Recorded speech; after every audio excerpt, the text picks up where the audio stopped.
Escaño 131 estamos ya con nuestros invitados, los congresistas Elad Melgar, de Fuerza Popular, y Marco Arana, del Frente Amplio. Muchísimas gracias por su presencia aquí en Escaño 131, y nos convoca, como ya les anuncié, el tema del agua como derecho fundamental, como fuente de vida, fuente de energía y motor de las civilizaciones desde que tenemos uso de razón.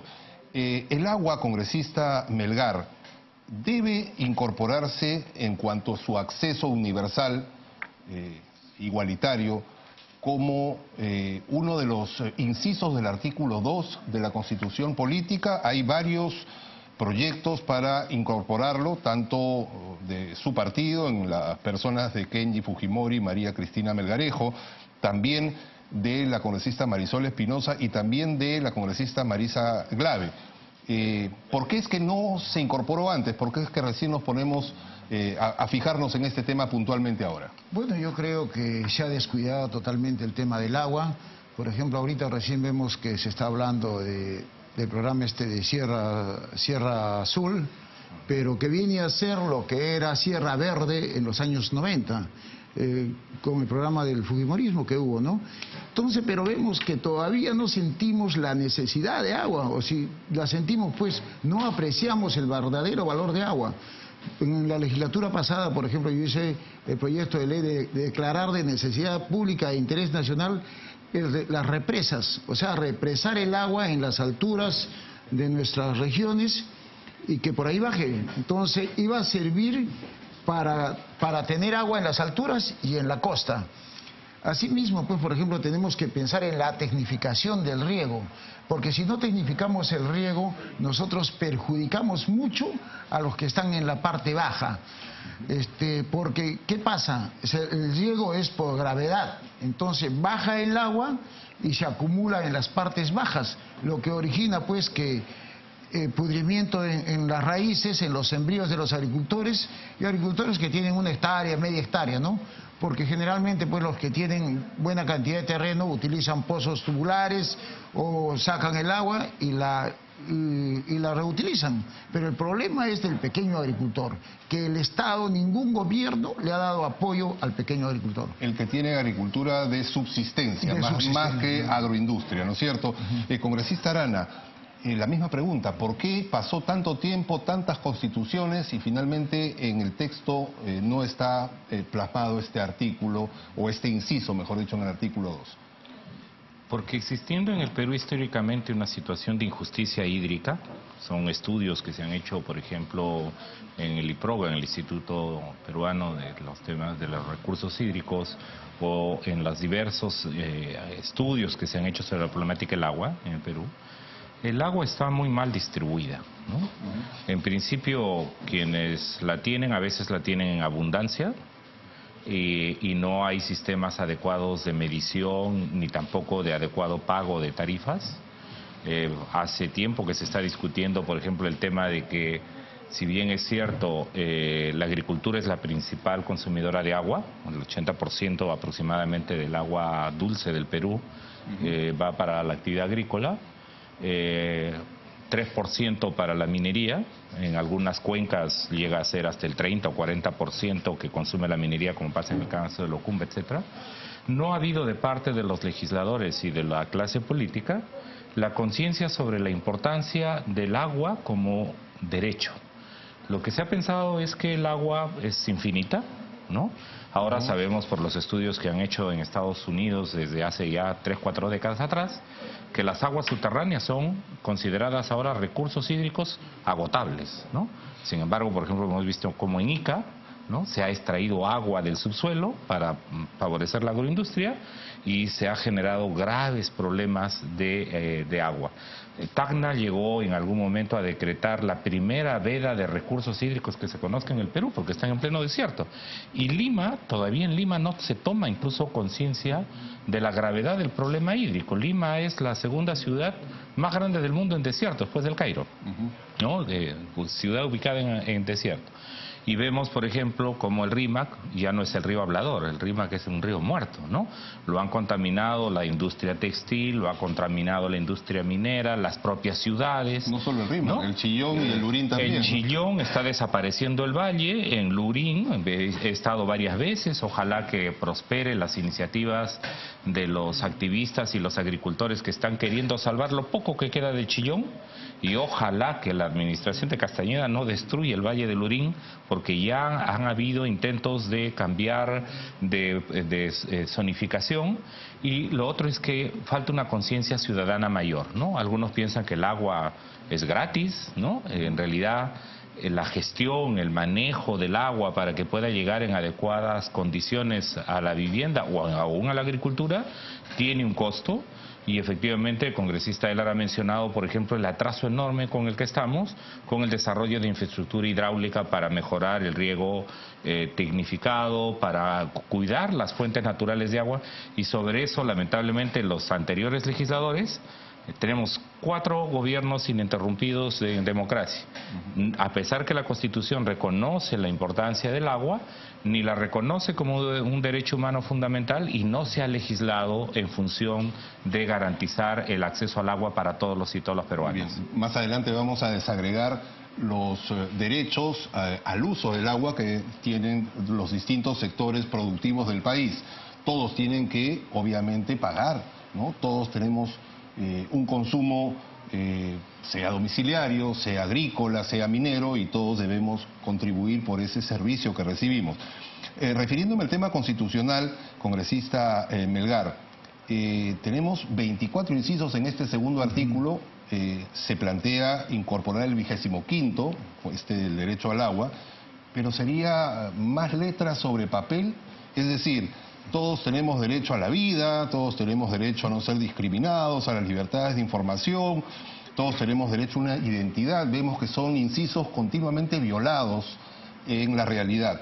El acceso al agua, sabiendo que el 70% de los peruanos solamente tiene, y a medias, acceso al agua potable, ¿sería también un inciso más que podría ser violado? Sí, yo pienso que a mí me gustaría más acción. Cuando uno recorre el país y ve lo que sucede, cómo desperdiciamos el agua, por ejemplo, como el congresista Arana mencionaba lo que sucede en Ica.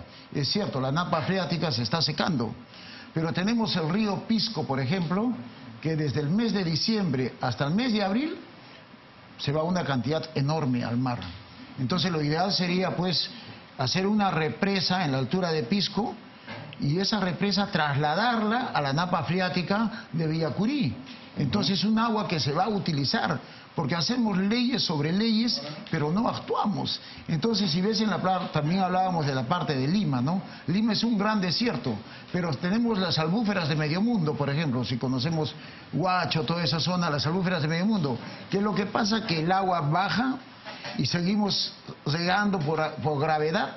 ¿Y cuánto te cuesta la instalación, por ejemplo, de riego por goteo? ¿Y por qué pensar solamente en la vertiente del Pacífico? ¿Por qué no pensar en el 97% del agua que se va hacia el Atlántico sin tener nosotros la capacidad de represarla para utilizarla precisamente donde están las grandes ciudades del Perú? Es que hemos pensado mucho en minería y hemos pensado poco en agricultura. No nos damos cuenta la fuente de ingreso, la fuente de trabajo que genera la agricultura, sobre todo la pequeña agricultura. Por cada 1 hectárea de terreno se mueven 3, 4 jornales al día. Y ahorita no es el jornal que creemos que es acá. Hay jornales que se pagan en algún lugar 50 soles, que vendría a ser al mes 1.500 soles, que le permite vivir a una persona en una provincia. Esas son las fuentes y no perjudica, más bien ayuda a mejorar el medio ambiente. La agricultura es una gran fuente, generadora de trabajo, y tenemos pues toda la sierra para sembrar productos que podemos exportarlos, ¿no? La vez pasada, por ejemplo, estaba en Europa y estaba viendo productos que en realidad producimos acá, pero los exportamos.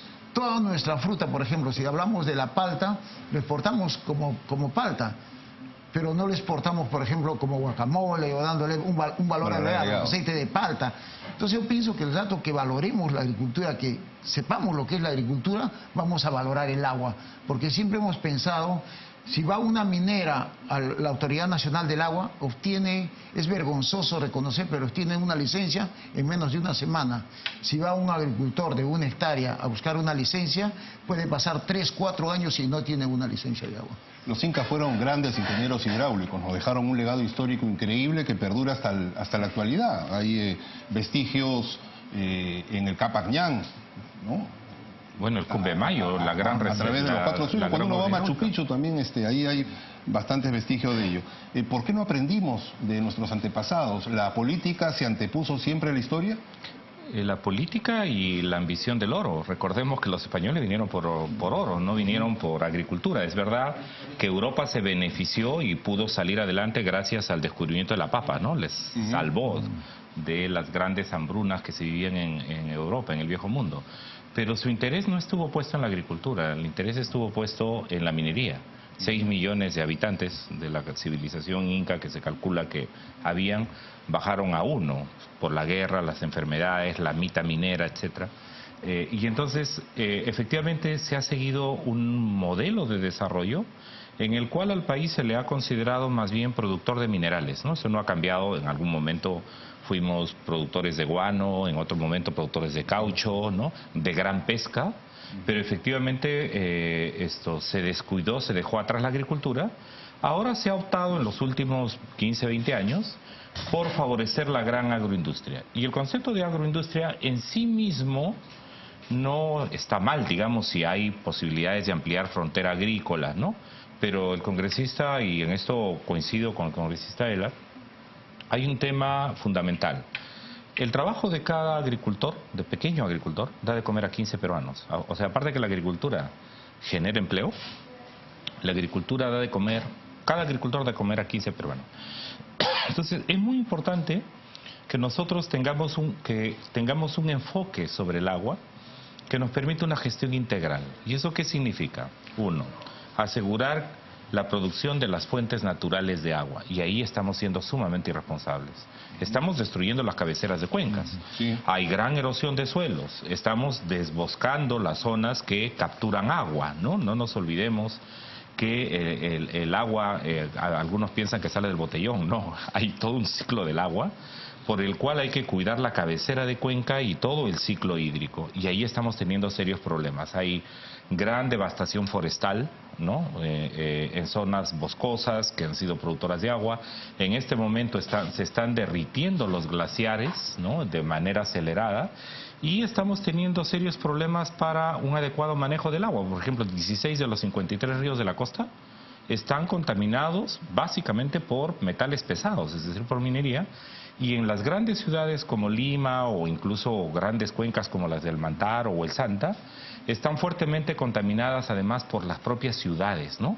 En ese sentido es de esperar que en la política de estos 5 años que se ha anunciado que va a haber inversión importante en el tratamiento de aguas, podamos avanzar en un cuidado del agua que nos permita cuidar las fuentes productoras de agua, hacer un manejo adecuado con infraestructura hidráulica. No se necesitan en realidad, y ahí hay todo un debate técnico, político y económico y también ecológico, grandes, inmensas mega represas. Vayamos hacia medianas represas, pequeñas represas, tecnificación de riego, darle mayor valor agregado, resolver el tema de las tarifas, resolver el tema de la administración del agua, que es justamente también parte de los problemas que hay que debatir en este Congreso. Y sin duda las iniciativas legislativas que hay para declarar el agua potable, el agua de acceso humano, en calidad y cantidad como un derecho humano es fundamental. No nos olvidemos que en eso estamos tarde, ¿no? Fue las Naciones Unidas que hace ya más de una década, casi 15 años, que plantearon que el agua debería ser incorporada en los cuerpos jurídicos de las naciones como un derecho humano fundamental. Muy bien.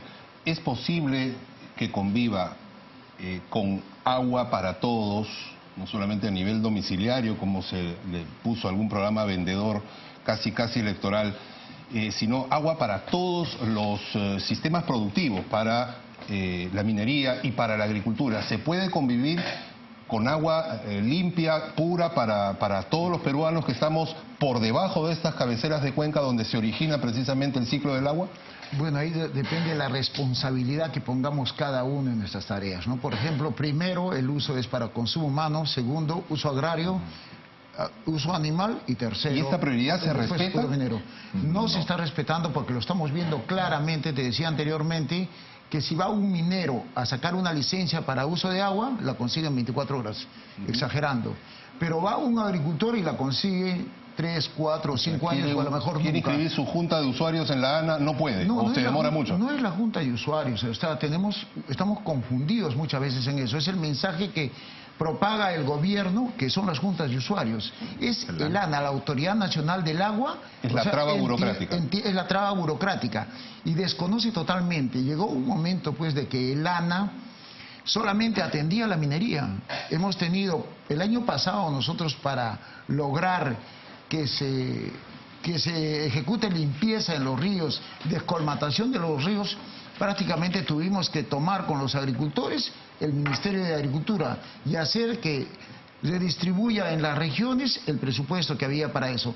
Pero podemos ver, pues, que una obra la hacen, llama la atención e incomoda y molesta como peruano ver que, por ejemplo, se han ejecutado represas de 11, y cuando vino el anterior ministro de Agricultura del régimen de Humala, vino a decir que las represas que habían hecho era de 11.000 litros.